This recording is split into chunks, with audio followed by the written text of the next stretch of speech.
We have a 2019 Macan S in here today, and oh man, listen to it. It sounds horrible.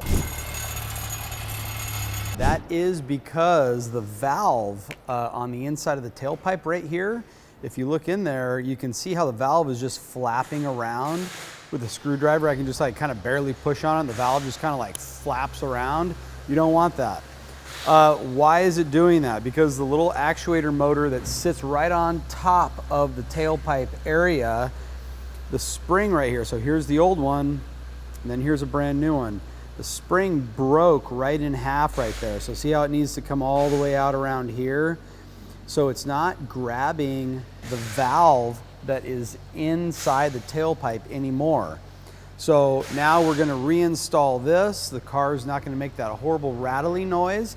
All this work is gonna be done with the exhaust still in place. You can access all the bolts, you can access all the connectors, all the levers, everything with the muffler, with both rear mufflers still installed, the left and the right. This valve is only on the left side.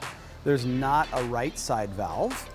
And then this thing's gonna sound good and back to a Porsche again. This is how this car is supposed to sound. Travis, go ahead and fire it back up. Nice and quiet, no more rattling.